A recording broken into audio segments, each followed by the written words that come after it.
আসসালামু আলাইকুম সুপ্রিয় শিক্ষার্থীবৃন্দ, আশা করি আপনারা সবাই ভালো আছেন। আজকে আমরা analytic and back to geometry সাবজেক্টের চ্যাপ্টার 8-এর টাইপ 5-এর আমি ন্যূনতম বা ক্ষুদ্রতম দূরত্ব এবং ন্যূনতম বা ক্ষুদ্রতম দূরত্ব রেখার সমীকরণ সম্পর্কিত আমি একটি অঙ্ক সলিউশন করব। বাকিগুলো তোমরা আমি যে নিয়মে এখন করাবো সেই নিয়মে তোমরা নিজেরা করবে। আমি জাস্ট একটা নিয়ম শিখিয়ে দিব, বাকিগুলো তোমরা নিজেরা করবে, ঠিক আছে? তো ন্যূনতম বা ক্ষুদ্রতম দূরত্ব প্রথমে আমরা বের করবো। আমি বেসিক ক্লাসে বুঝিয়েছি যে ন্যূনতম বা ক্ষুদ্রতম দূরত্ব এটা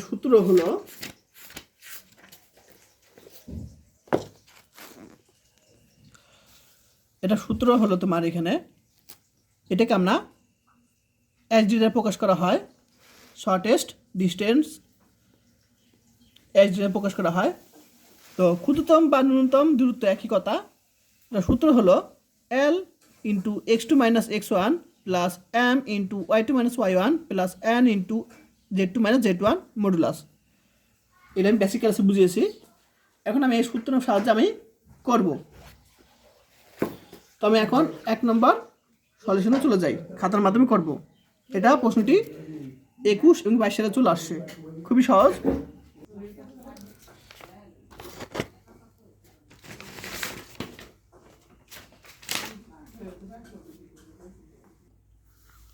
সলিউশন। তো এখানে আমরা দুইটা সরলরেখা ছিল, তো ধরি এই একটা সরলরেখা এবং এই একটা সরলরেখা। এই দুইটা সরলরেখার মধ্যে ন্যূনতম রেখার দিক অনুপাত সবসময় কিন্তু একই নিয়ম ফলো করবা। আমি যে নিয়মে করব প্রত্যেকটা অঙ্ক একই রকম, একই নিয়মে তোমরা সলিউশন করবা, ঠিক আছে? অ্যান্সার মিলে যাবে। তো ধরি এই দুইটা সমীকরণ সরলরেখা দ্বয়ের মধ্যে ন্যূনতম রেখা অথবা ক্ষুদ্রতম রেখার দিক অনুপাত এ বি সি, ঠিক আছে? তাহলে এই দুটো সরলরেখার দ্বয়ের ন্যূনতম রেখার দিক অনুপাত এ বি সি। তাহলে আমরা এই যে অংশের সাথে আছে এই অংশের সাথে আমরা এ গুণ করব, তারপর প্লাস -1-এর সাথে আমরা বি গুণ করব, প্লাস 1-এর সাথে আমরা সি গুণ করব, ইকুয়াল টু 0 লিখব, এবং -3-এর সাথে এ গুণ করব, প্লাস 2-এর সাথে বি গুণ করব, প্লাস 4-এর সাথে সি গুণ করব। আশা করি সবাই বুঝতে পেরেছো আমরা কিভাবে কি করব। আচ্ছা, এখন আমরা বজ্রগুণন করব। প্রত্যেকটা অঙ্ক একই রকম কিন্তু, তাহলে এই অঙ্কটা ভালো করে খেয়াল করে বুঝো। তো আমরা এখন বজ্রগুণন করব। তো বজ্রগুণন হলো আমরা এর মান বের করব, ঠিক আছে? তো আমরা এ মান বের করলে এটা বাদ, তাহলে আমরা এটার সাথে এটা আমরা গুণ করব, এটা সহগ এবং এটা সহগ গুণ করব। তো -1-এর সাথে 4 গুণ করলে -4, সূত্রের মাইনাস, আবার একোনাগুনি গুণ, 1-এর সাথে 2 গুণ করলে 2 পাবো, শেষ, ইকুয়াল টু। এখন আমরা বি বের করব।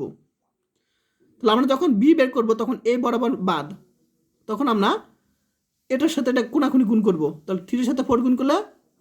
আর যখন আমরা মাঝখানেরটা বের করব তখন সামনে একটা অলরেডি মাইনাস থাকবে, সূত্রের মাইনাস, কিন্তু এটা যখন আমরা মাঝখানেরটা বের করব তখন কিন্তু একটা মাইনাস থাকবে সবসময়, ঠিক আছে? সূত্রের মাইনাস।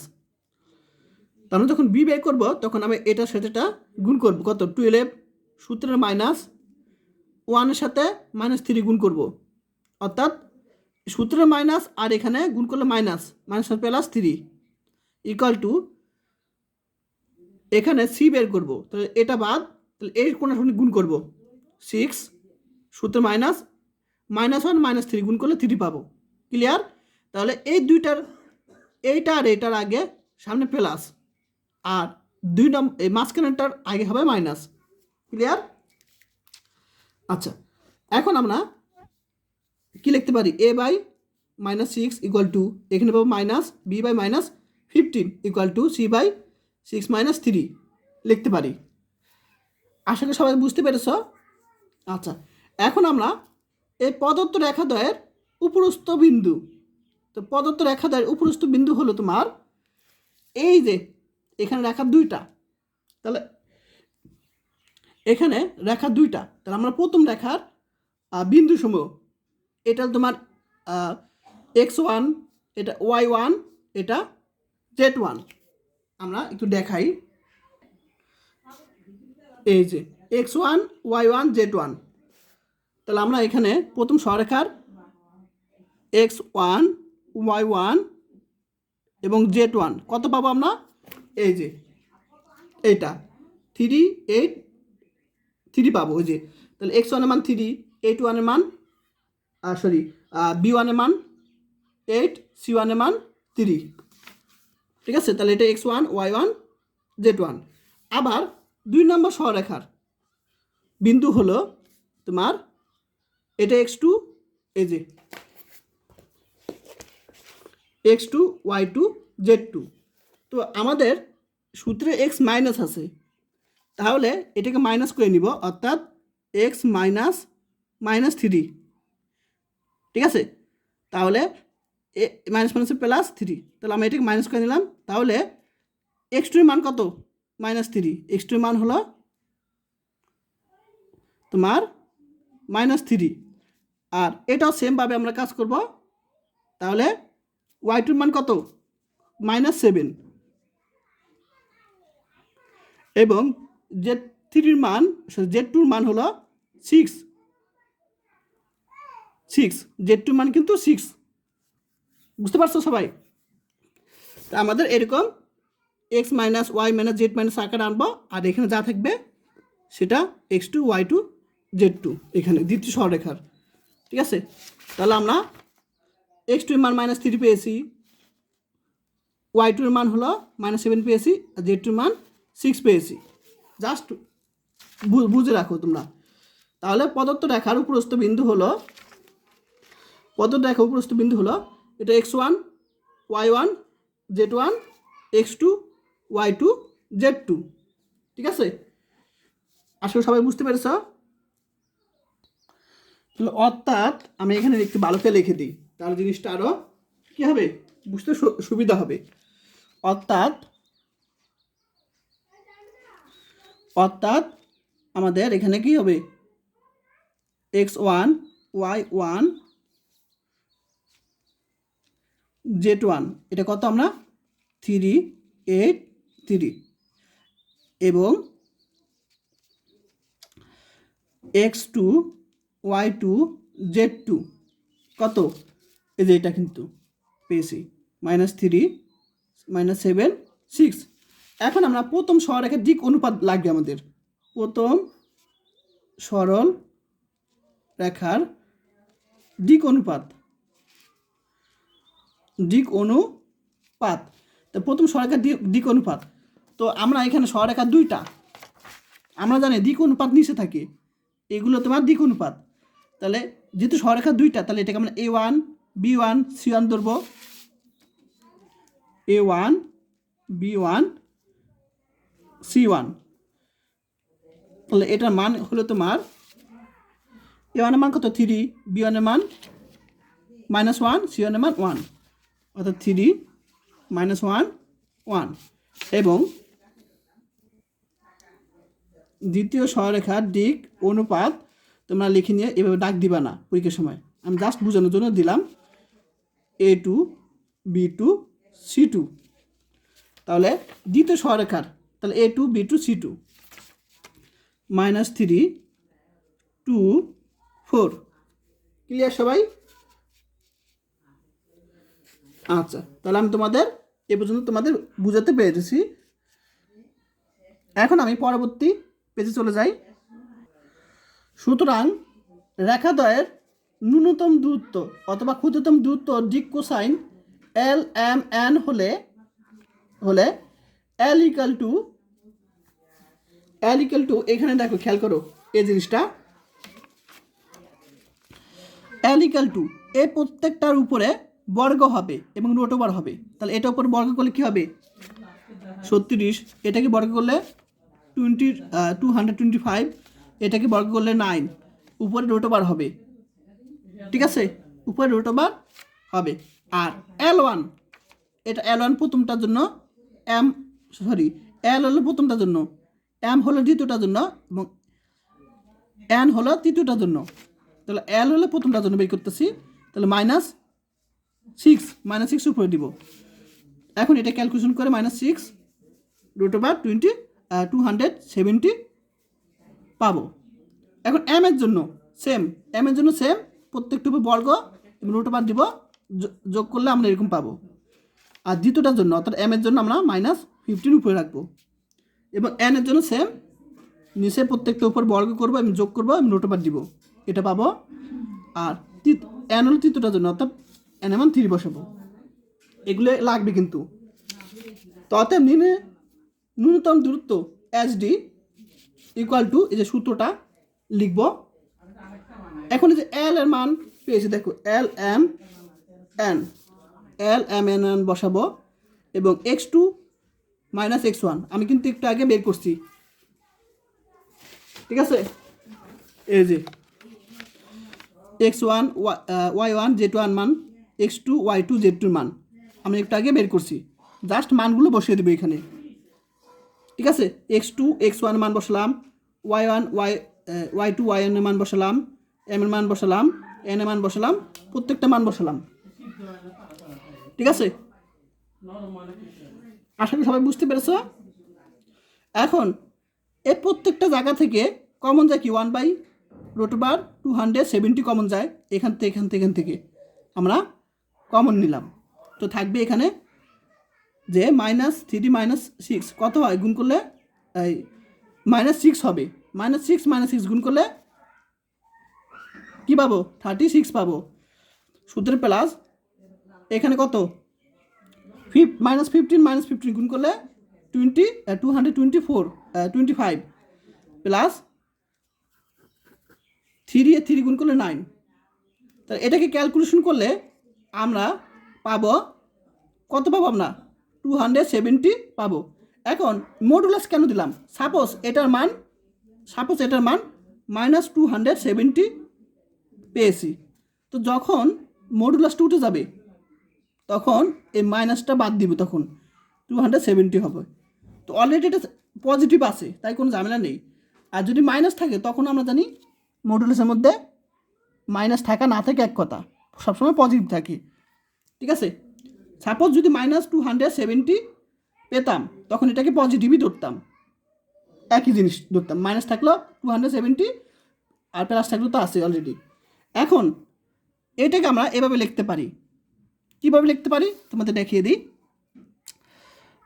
এখানে দেখো এটাকে আমরা লিখতে পারি 2/270 লিখতে পারি। আর এটা এখানে তো আসেই, দুইটা গুণ করলে কিন্তু এটাই পাবো 270। এখন এটাকে কাটা পাবো √270। দেখো আমরা এটা ক্যালকুলেশন করে এটাই পেয়েছি কিন্তু। এখন এটাকে আবার একটু ক্যালকুলেশন করে লিখতে পারি 3√30 লিখতে পারি, এটা একই কথা। আর কীভাবে লিখতে পারি দেখাই দিই। এটাকে আমরা যদি লিখতে পারি 9 × 30 লিখতে পারি, এইটা যা এটাও তা। তোমরা চাইলে এইটুক অ্যান্সার দিলেও হয়ে যাবে, তোমরা চাইলে এটাও দিলেও হয়ে যাবে অ্যান্সার, ঠিক আছে, এটা দিলেও হয়ে যাবে। তো বইয়ে যেহেতু এটা আছে আমি কীভাবে আসলে দেখিয়ে দিই।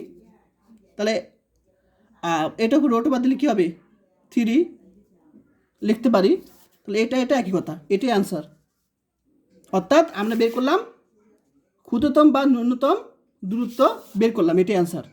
প্রত্যেকটা অঙ্ক একই নিয়মে বের করবা তোমরা সবাই, অ্যান্সার মিলে যাবে, ঠিক আছে। এখন আমরা বের করব দ্বিতীয় অংশ। এখন দ্বিতীয় অংশ বলছে এখানে ন্যূনতম দূরত্ব রেখার সমীকরণ বের করতে বলছে, ঠিক আছে।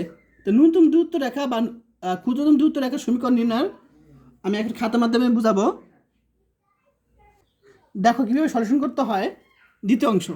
তো প্রথম সরলরেখা এবং ন্যূনতম দূরত্ব রেখাগামী সমতলের সমীকরণ, ঠিক আছে। তো সবাই একটু কোশ্চেনটা দেখো। প্রথম সরলরেখা বলছে, তার প্রথম সরলরেখার আমি x - 3 y - 8 z-3 জাস্ট তা রেখে দিব। এরপর এর দিক অনুপাত 3 - 1 1 রেখে দিব। প্রত্যেকটা অঙ্ক একই রকম কিন্তু, ঠিক আছে, প্রথম সরেখা বলছে। এরপর এই যে নিচে যে একটা অংশ আছে, এই অংশটা হলো তোমার, দেখো এই যে এ বি সি, এই নিচে যে অংশগুলো আমরা পেয়েছি -6 -15 3, এই অংশগুলো হলো তোমার এখানে থাকবে। আসলে সবাই বুঝতে পারছো? তাহলে প্রথম সরেখা আমি ন্যূনতম দূরত্ব রেখাগামী সমান্তরাল সমীকরণ, এই দুইটা তো বুঝতে পারছো। আর এটা তোমার কোথা থেকে আসলো? এই যে এখান থেকে আসলো, এই যে এইগুলো বসাই দিব আমরা সবসময় প্রত্যেকটা অঙ্কের ক্ষেত্রে = 0 ধরে এখন আমরা সমীকরণ বের করব, নির্ণয় করব। তাহলে x-3 যখন ধরবো, তাহলে এই কলাম বা সারি বাদ, তাহলে এর গুণ করব -3 সূত্রের মাইনাস, আর এখানে যদি আমরা গুণ করি -15 মাইনাস মাইনাস প্লাস 15, তারপর আমরা জানি প্লাস মাইনাস প্লাস থাকে, তাহলে এখানে মাইনাস দিলাম y-8। এখন যখন কলাম ধরবো এবং মানে এটা যখন ধরবো তখন কলাম বা সারি বাদ, 3 সাথে 3 গুণ করলে 9 সূত্রে মাইনাস, আর এটার সাথে এটা গুণ করলে মাইনাস মাইনাস প্লাস 6, তারপর এখানে প্লাস। যখন z-8 ধরবো তখন এই কলাম বার সারি বাদ, তাহলে এটার সাথে গুণ করব, তাহলে -45 সূত্রের মাইনাস, -1 - 6 গুণ করলে 6 পাবো = 0। এখন এটা আমার ক্যালকুলেশন করে 12 পাবো 12, এই 12 এটার সাথে গুণ করলে 12x মাইনাস 12 এর সাথে গুণ করলে 36 মাইনাস এটা গুণ করলে 15, 15 যদি y সাথে গুণ করি 15y, সামনে মাইনাস আছে, মাইনাসের কারণে চিহ্ন পরবর্তী চিহ্ন কী হবে? প্লাস হয়ে যাবে। 15 সাথে আর 28 সাথে গুণ করি 120 হবে। তারপর এখানে আমরা করলে কত পাবো? -51 এটার সাথে গুণ করলে -51z, তারপর -51 এটার সাথে গুণ করলে মাইনাস মাইনাসে প্লাস 51 যদি এটার সাথে গুণ করি তাহলে 408 পাবো। তারপর আমরা একটু সাজাবো, x অংশ, y অংশ, জেড অংশ সাজাবো, আর বাকিগুলো ক্যালকুলেশন করি, যেটুক ক্যালকুলেশন করে 492 পাবো। তোমরা ক্যালকুলেশন করে নিও, আমার ভুল হতেই পারে, নিয়মটা জাস্ট মনে রাখবে, ঠিক আছে? বুঝতে পেরেছ? এখন দ্বিতীয় সরলরেখা এবং ন্যূনতম দূরত্ব রেখাগামী সমীকরণ, আগেরটা বের করছি প্রথম সরলরেখা, এখন দ্বিতীয়। তাহলে আমরা দ্বিতীয় সরলরেখার ক্ষেত্রে এই যে একই রকমভাবে এটা এটা লিখে দিব, তারপর নিচে দিক অনুপাত এটা এটা এটা লিখে দিব, ঠিক আছে? আর এখানে এইটুক তো বুঝতে পারছো, লিখে দিব, এবং এখানে আমরা এইটুক এইটুক এইটুক কোথা থেকে আসলো? এখান থেকে আসছে, যে সেম থাকবে, অর্থাৎ প্রথমটারও সেম, নিচের লাইনটা থাকবে, দ্বিতীয়টাও সেম, একই রকম থাকবে। জাস্ট নিয়মটা মনে রাখো, এটা থাকবে = 0। অঙ্কগুলো প্র্যাকটিস করবা, এই নিয়মে অনেকগুলো অঙ্ক দিব। এখন একই নিয়মে যখন এটা ধরবো, তখন এই কলাম বা সারি বাদ, এখন গুণ করবো 6 সূত্রের, এখানে হলো মাইনাস, আর এখানে মাইনাস মাইনাস প্লাস গুণ করলে 60, এখানে জানি মাইনাস থাকবে, প্লাস মাইনাস প্লাস, তাহলে এখানে মাইনাস হবে। এটা যখন ধরবো তখন কলাম বা সারি বাদ, এটার সাথে গুণ করলে -9 সূত্রে মাইনাস, এটার সাথে গুণ করলে মাইনাস -1 প্লাস 24, তারপর প্লাস, তারপর z-6 এই কলাম এই সারি বাদ, এটা ধরলে তাহলে এই গুণ করলে কত? 45, এখানে সূত্র মাইনাস, আর এখানে মাইনাস মাইনাসে প্লাস, গুণ করলে কত হবে? 12 = 0। জাস্ট নির্ণয়কে নিয়ম করছি। এখন এটা পাবো কত? 66, x গুণ করলাম প্লাস 66, 3 গুণ করলে এটা পাবো মাইনাস কত পাবো? 15, 15 সাথে গুণ করলে -50y, সামনে মাইনাস আছে, চিহ্নের কারণে পরিবর্তন হয়ে গেলো, প্লাসটা মাইনাস হয়ে গেলো, 15 এর সাথে গুণ করলাম প্লাস কত? 57, এটার সাথে গুণ করলাম, এখানে মানে ভুল করছি একটু, 57 হবে, ঠিক আছে? 57 ঠিক করে নাও। তা 57 এটার সাথে গুণ করলে আমরা পাবো 57, এটার সাথে গুণ করলে আমরা পাবো -300 কত 22। এখন আমরা এইটুক যাচ্ছে তাই, এটুক যাচ্ছে তাই, এটুক যাচ্ছে তাই, আর এটুক ক্যালকুলেশন করবো আমরা, তাহলে -249 পাবো ইকুয়াল টু 0। আমরা এখন প্রথম সরলরেখা এবং ন্যূনতম দ্রুত রেখাকে আমি সমতল সমীকরণ বের করলাম, এবং দ্বিতীয় সরলরেখা এবং ন্যূনতম সরলরেখা সমীকরণ বের করলাম। এই দুইটা একসাথে আমরা লিখে দেবো এখন। সুতরাং নির্ণয় দূরত্ব রেখার ন্যূনতম দূরত্ব রেখার সমীকরণ এইটা আর এটা দুইটা সমান লিখে দিব। তাহলে এটার মান কত পেয়েছি আমরা, এইটুক, এটার মান কত পেয়েছি, ও এখানে 0 হবে না, যেহেতু জিরোটা এটা সমান 0, এটা সমান 0, তাহলে আমরা এইটুক মান পেয়েছি এটা, আর এটা মান পেয়েছি এটা, তাহলে এটাই অ্যান্সার। ঠিক আছে, তা তোমাদের বাসায় কাজ দিয়ে দিই, তোমরা বাসায় এই প্রশ্নের সলিউশন করবা। 2010 সালে চলে আসছে, এটা তোমরা করবা, তোমাদের বইয়ে অ্যান্সার আছে, দেখে নিবা, ঠিক আছে, মিলিয়ে নিবা। এটা তোমরা করবা। 17 এবং 14 সালে চলে আসছে, এগুলো তোমাদের বাসার কাজ। আমি যে নিয়মে করছি সেই নিয়মে তোমরা নিজেরা করবে, ঠিক আছে। তারপর এখানে আছে 3টা, এগুলো তোমাদের প্র্যাকটিস করবা। এটা 17 সালে চলে আসছে, এটা 20 সালে চলে আসছে, এটা 14 সালে চলে আসছে, এগুলো তোমরা নিজেরা বাসায় করবা একই নিয়মে, ঠিক আছে। এটা তোমাদের বাসায় কাজ দিলাম।